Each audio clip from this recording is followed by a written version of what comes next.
قرآن کہتا اللہ ہی ہے، اور اللہ کہو تو ساری کائنات کہتی اللہ اللہ ہے۔ یہ لفظ اللہ کی خصوصیت ہے جو اور کسی جگہ نہیں پائی جاتی، اور کسی جگہ یہ خصوصیت نہیں پائی جاتی۔ تو اللہ نے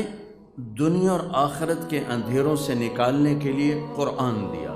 قرآن ہمارے حوالے نہیں کر دے کہ آپ یہ سمجھو، بیچ میں اپنا حبیب، اپنا محبوب جناب رسول اللہ صلی اللہ تعالی علیہ وسلم، آخری نبی، آخری رسول، مکمل اکمل، ساری کائنات سے اعلیٰ برتر افضل، تو اللہ نے ہمارے بھاگ جگائے، ہمیں بہت عظیم و شان ہستی دی، رسالت میں جتنے نبی رسول آئے،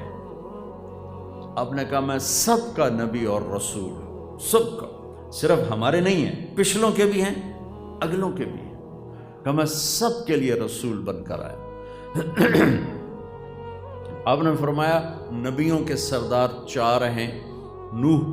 ابراہیم، موسیٰ اور عیسیٰ علیہ السلام، اور میں ان سب کا سردار ہوں، اور میں ان سب کا سردار ہوں۔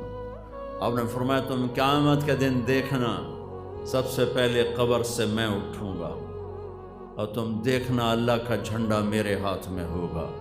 تم دیکھنا کل کائنات میرے پیچھے چلی گی، میں آگے چلوں گا، تم دیکھنا میں اپنی امت کے ساتھ ایک اونچے مقام پہ کھڑا ہوں گا، تم دیکھو گے قیامت کے دن جنت کی چابی میرے ہاتھ میں ہوگی، تم دیکھو گے جنت سارے نبیوں پر حرام ہے جب تک میرا قدم نہ پڑ جائے، اور تم دیکھو گے ساری امتوں پر جنت حرام ہے جب تک میری امت نہ داخل ہو جائے، اور حساب شروع نہ ہوگا جب تک میرے محبوب کی شفاعت نہ ہوگی، پل صراط پار نہ ہوگا جب تک میرے محبوب کی شفاعت نہ ہوگی، جنت کا دروازہ نہیں کھلے گا جب تک جناب رسول اللہ صلی اللہ علیہ وسلم افتتاح نہیں فرمائیں گے۔ اللہ نے ہمارے اور اپنے درمیان جناب رسول اللہ صلی اللہ تعالی علیہ وسلم کی ہستی کو نمونہ بنا کے رکھا، نمونہ بنا کے، اور آپ کی زندگی کو اتنا محفوظ فرمایا۔ دیکھو نا، قرآن نے 25 نبیوں کے نام ذکر کیے ہیں، 25، 1,24,000 میں سے 25 کو قرآن نے جگہ دی ہے، 100، 200، 500 تاریخ میں جگہ ملتی ہے، باقی نبیوں کے نام ہی معلوم نہیں ہیں کون تھے، کہاں تھے۔ اور جو بڑے 4 نبی میں نے بتایا، نوح علیہ السلام، ابراہیم علیہ السلام، موسیٰ علیہ السلام، عیسیٰ علیہ السلام، ان جیسے بڑے انبیاء کی تاریخ بھی پوری محفوظ نہیں ہے،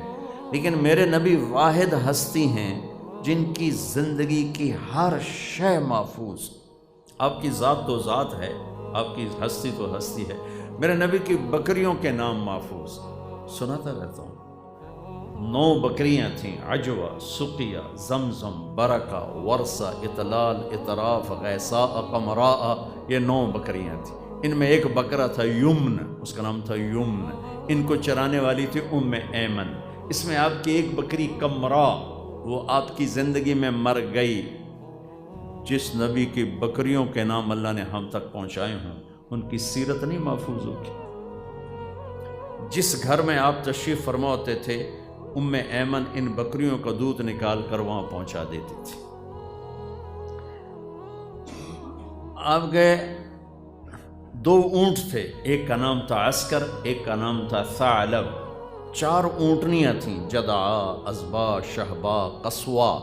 فلاں مقام پر کون سی اونٹنی تھے نام لکھا ہوا ہے، آپ نے حجۃ الوداع کا خطبہ دیا قصوا اونٹنی پہ سوار ہو کر، آپ مکے میں فاتحانہ انٹر ہوئے قصوا اونٹنی پہ سوار ہو کر، آپ نے طواف زیارت کیا جدعا اونٹنی پہ سوار ہو کر، آپ نے آخری بیان اپنی امت کو دیا 11 تاریخ کو حجۃ الوداع میں عزبا اونٹنی پہ سوار ہو کر۔ یہ تک تو میرے نبی کا لکھا پڑا ہے۔ جس دن آپ کا انتقال ہوا، آپ کی اونٹنی عزبا نے کھانا پینا چھوڑ دیا اور رونا شروع کر، ان تو کو نہیں پتا کہ کی گل بنی ہے، لیکن پتہ ہے کہ آج میرے محبوب رخصت ہو گئے، اس کے آنسو چلنا شروع ہو گئے، اور چارہ بھی چھوڑ دیا، پانی بھی چھوڑ دیا، بھوکی پیاسی مر گئی، نہ کھایا نہ پیا۔ آپ کے پاس 2 گدھے تھے، ایک کا نام تھا عفیر، ایک کا نام تھا یعفور۔ جس دن آپ کا انتقال ہوا، اس دن یعفور نے رسی توڑائی اور چیختا ہوا مدینے کی گلیوں میں پھر رہا ہے، ٹکرے مار رہا ہے، یہاں تک کہ کنویں میں چھلانگ لگا کے جان کی بازی ہار کی۔ آپ کے گھوڑے ہیں بڑے خوبصورت، آپ نے عالی شان گھوڑا سب سے عالی سواری تھی، اس پہ سوار ہوئے، اونٹ پہ سوار ہوئے، اونٹی پہ سوار ہوئے۔ آپ کے خچر تھے دلدل اور فضہ، دلدل اور فض۔ دلدل مشہور ہوا کہ اس پر حضرت علی رضی اللہ تعالیٰ نے جنگ نہروان لڑی، اس پر وہ حضرت علی کو ملا تھا، اس پر جنگ نہروان آپ نے لڑی۔ تو جس نبی کے اللہ نے جانور کے نام محفوظ کر کے ہم تک پہنچائے ہوں، آپ کی سیرت، آپ کی زندگی، جب آپ غمگین ہوتے تھے تو آپ یوں بیٹھتے تھے۔ بتاؤ اگر یہ بات نہ معلوم ہو تو حلال حرام پہ تو کوئی فرق نہیں ہے، کیا کرنا ہے وہ بھی واضح، کیا نہیں کرنا وہ بھی واضح ہے۔ میرے نبی غمگین ہوتے تھے تو یوں بیٹھتے تھے، خوش ہوتے تھے تو یہاں سے نور نکلتا تھا، ناراض ہوتے تھے تو یہاں ایک رگ تھی ایسے پھڑکتی تھی، کسی کو بلاتے تھے تو ایسے نہیں کرتے تھے، ایسے کرتے تھے، ایسے۔ کتنی چھوٹی سی بات، لیکن یوں نہیں کرتے تھے، انگلی کا اشارہ ایک عیب ہے تو آپ پورا ہاتھ کے ایسے کرتے تھے، یوں کرتے تھے۔ جب کوئی بات کرتا تو آپ اس کے لیے یوں ہو جاتے تھے ایسے، جب تک وہ بات کرتا رہتا آپ ایسے ہی بیٹھے رہتے، ادھر آ کے بیٹھا تو یوں ہو جاتے تھے۔ محفل میں آپ کو کوئی بلاتا ہے، میں قربان جاؤں، یا نبی کا ظرف، ادھر سے کسی نے کہا یا رسول اللہ، تو اب مجھے یہ کہیں جی طارق جمیل صاحب، تو میں اتنا ہی کہا بھائی کی گل ہے، ادھر سے یہ کہہ دے طارق جمیل کہاں جی کی گل ہے، لیکن میرے نبی کیا کرتے تھے یا رسول اللہ، تو میرے نبی پہلے یوں ہوتے تھے پھر کہتے تھے جی فرماؤ کی گل۔ اذا التفت التفت جمیعا،